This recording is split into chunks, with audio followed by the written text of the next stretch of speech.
Hello there, this is the Asian guy that miscalculated his talent cooldown timer, and welcome back to another video. So for this video itself, we're going to talk about the best day 1 teams for Crazed Shellbrute. So I just released the best free-to-play team options for the Crazed Shellbrute earlier because I wanted to wait until my factional talent reset because I don't want to waste a ticket, but I miscalculated it, so it's like 1 day 1 hour. So I was like, never mind, it's fine, I'll just record it, use a ticket to reset it, and in the next few days we'll use some tickets to reset to test out the other build possibilities. So for today's video, we are going to talk about the best builds. So there's a lot of chef at the Analytica Discord, and I think they found probably the best build for the Mauler side because for this boss, Feresto is one of the strongest damage dealer, and Feresto is just a good unit that just covers all the grounds for the different things to keep a lookout for this boss. So I'll also be experimenting with a few wacky build ideas I have, or rather just one of them, because I've pretty much seen how the Wilders and the Light Bearer would perform based on the testing of other people. So I will be testing the Celestial and Hypogean factional talent first before respecking into the Mauler side to showcase the day 1 best team right here. So without further ado, let's go into the boss and do a quick recap. So for this boss, a few things to take note of. Number 1, right, it's you need a breaker to break the water barrier, because this barrier over here reduces damage taken by the boss by 70%, which is massive.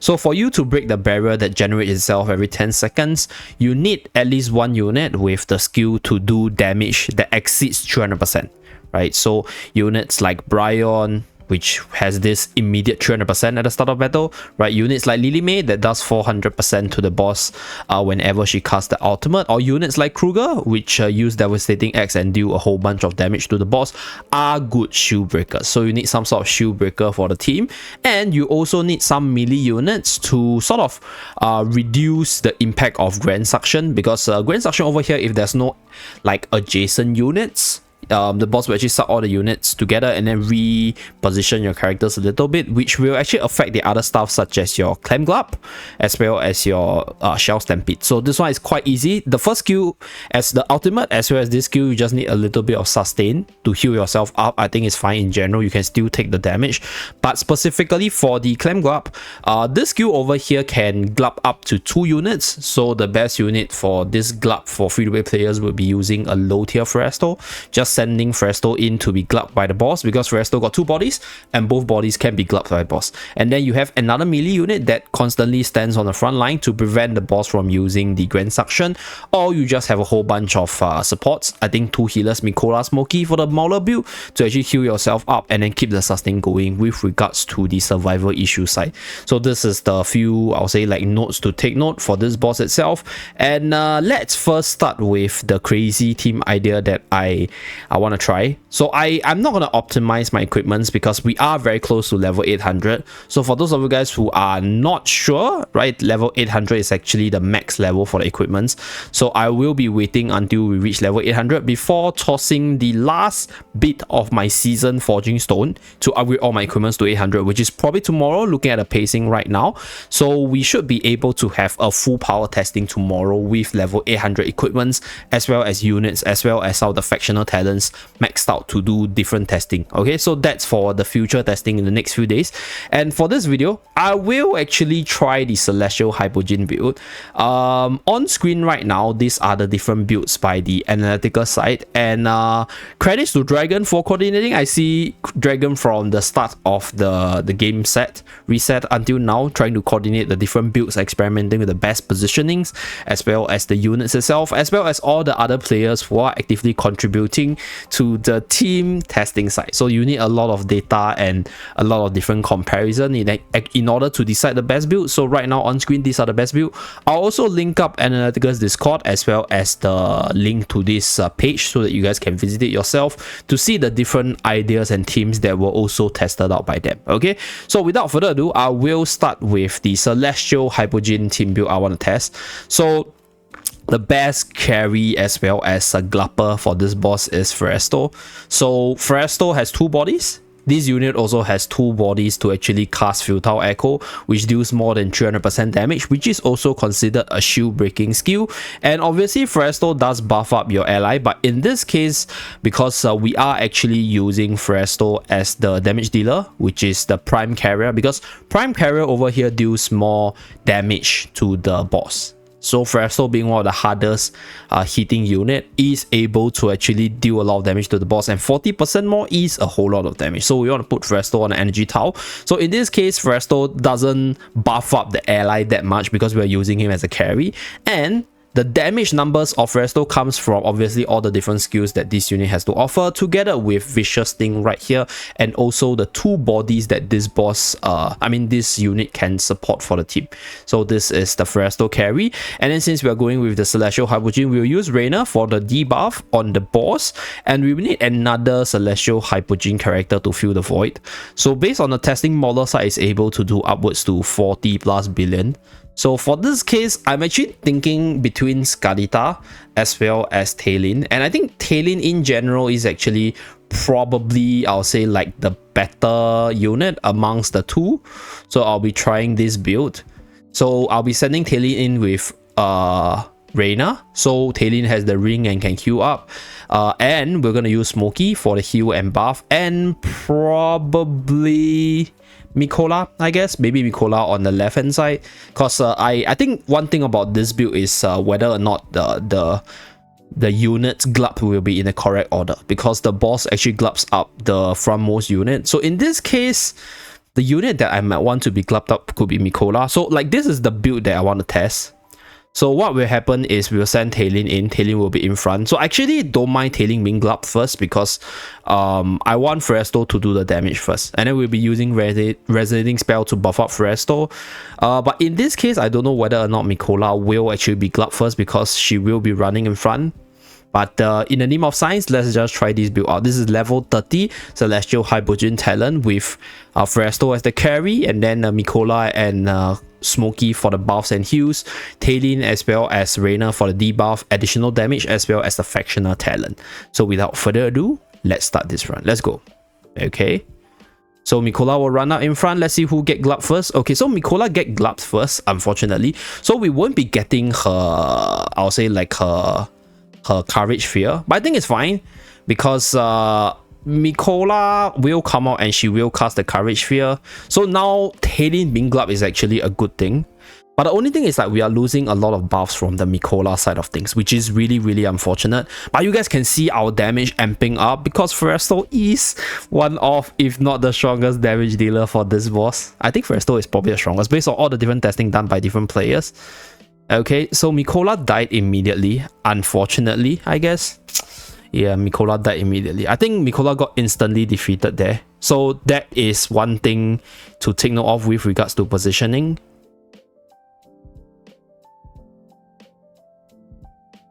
Okay, so 30 build for this one, not the most optimal. I think in this case, right, if we take a look at what happened was Mikola was basically decommissioned for the whole battle.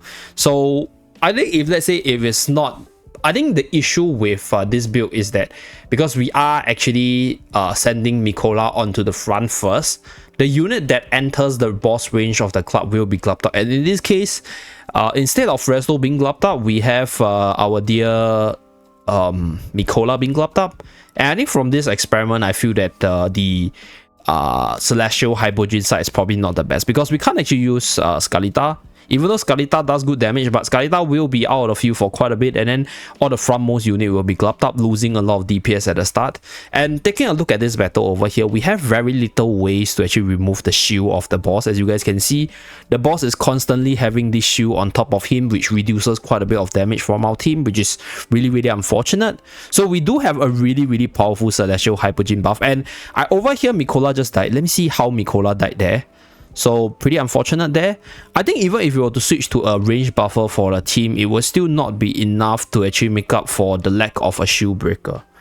Yeah, it could be better with a shield breaker, but I don't know whether or not if we went with a shield breaker, the boss will just glop out Smokey at the start.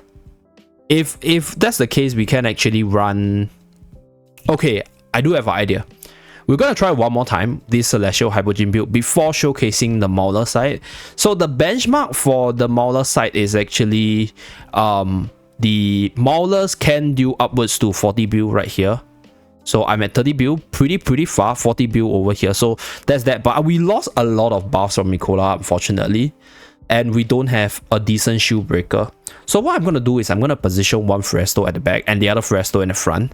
And then we're going to put Lilimay into the team as a shield breaker. Talon over here does so little damage that I don't even know whether or not Talon is good for this boss. Okay, just one more attempt to just try and error. I'm going to level up my units a little bit so I can hit a little bit harder for me to actually get a little bit more boxes to reach level 800 ASAP. Okay, so we're going to respect. We're going to get Lilimay up. So Fresto is definitely one of the stronger damage dealer. So we're going to stick with this. Since we are running a magical team, I'm actually thinking whether or not Arcane Spell for this full team is actually a good idea. Yeah, we're going to go with Lilimay. And Lilimay will be in this tower and we will be using this Fresto in the front line first. Now the issue is, do I want Talon to be gobbled up? Yeah, do I want Talon to be gobbled up? Do I want the Arcane Spell instead of the Resonating Spell? So Resonating Spell has a few good things. Number one, you get a lot of energy on your Fresto, which allows Fresto to sort of spam his skills.